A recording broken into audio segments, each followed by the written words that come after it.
Ça va être rapide, ça va être très rapide. Quand est-ce que les supporters parisiens, même si ça y est, il y en a de plus en plus qui se réveillent, ils constatent depuis la saison dernière, où pendant une partie de la saison, la plupart niaient les choses, ce qui n'allait pas, etc. Pour, évidemment, une fois l'élimination arrivée face au Real, ils ont ouvert enfin les yeux, ils ont espéré, comme moi aussi, qui ne suis pas un ultra parisien, mais espéré le vrai changement l'été dernier. Mais quand j'ai vu que Nasser restait, j'arrive pas à décrire ce qu'il est exactement, Nasser. Est-ce qu'il est un caillou dans la godasse du PSG?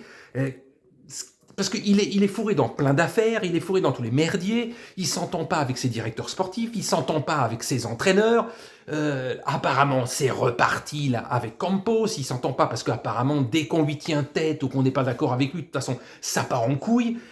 On savait que tant que Nasser était là, le vrai changement n'existerait pas. Et pourquoi ça merde depuis 4-5 ans à Paris? Surtout qu'on le constate, parce qu'avant, peut-être que les 3-4 premières années, le projet démarrait bien réellement, mais depuis la remontada, donc en mars 2017, une couille s'est passée, et surtout avec le recrutement de Neymar, c'est mentalement que le club est parti dans plus un côté bling-bling, vitrine, etc., un jeu vidéo plutôt qu'un vrai club de foot, géré comme un vrai club de foot, et simplement du business. On le répète, oui, niveau business, c'est devenu les rois du monde. Mais le reste, ils en sont loin d'être les rois du monde. Très loin. Donc, Nasser apparemment qui prend la tête à Campos qui est pas content, etc., etc. Donc, ça met de la friture dans le club. Ça se ressent au niveau des joueurs, parce qu'il y a le camp des Campos, comme Mbappé, etc., qui s'est fait entuber. Oui, il a le boulard. Oui, c'est un gros con, tout ce que vous voulez.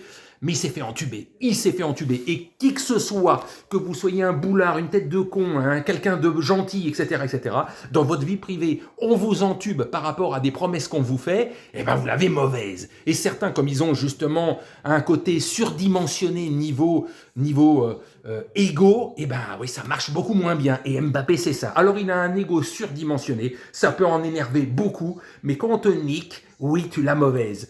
Le problème, c'est que Nasser, il ouvre toujours sa gueule pour dire de la merde, ou alors aller se fighter avec Leonardo auprès des arbitres quand il merde, mais sans constater que c'est le mental de leur joueur, de leur équipe qui n'est pas au niveau et qui fout la merde.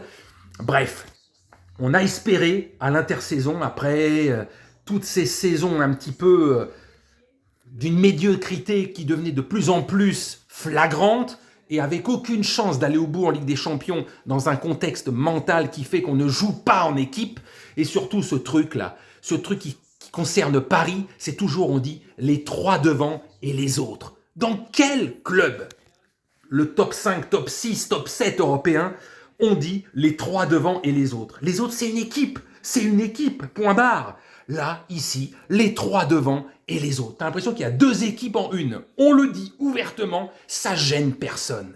Bref, Nasser est un problème. Alors, malgré lui, j'essaie de trouver le pourquoi du comment, malgré lui, ou parce que lui, c'est une tête de con, mais l'émir lui fait tellement confiance que j'ai l'impression que tant que le business fonctionne, le côté sportif, limite, c'est au second plan, on s'en tape.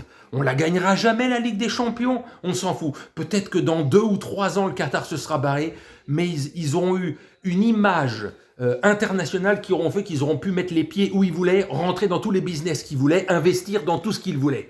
Mais sur les niveaux sportifs, c'est le club qui morfle. C'est le club qui, après, a une mauvaise image. Le PSG, avant ces 4-5 dernières années, n'avait pas une image aussi négative, aussi pourrie auprès du monde du foot, que ce soit les adversaires en France et en Europe. C'est depuis l'arrivée de Neymar, depuis la remontada, ils ont encore fait évoluer leur business, encore plus pour le pognon et encore moins pour le résultat sportif. Je me demande réellement s'ils en ont à foutre quelque chose de la gagner ou pas, cette Champions League, du moment qu'ils ont les noms.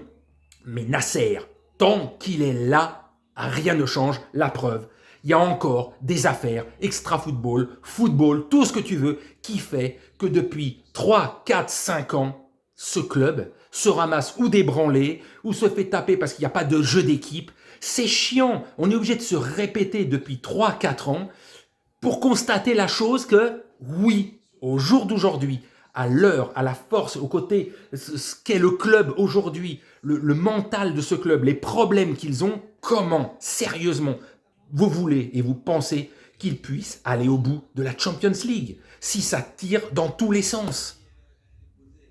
Ça se voit sur le terrain, bordel. Ça se voit sur le terrain.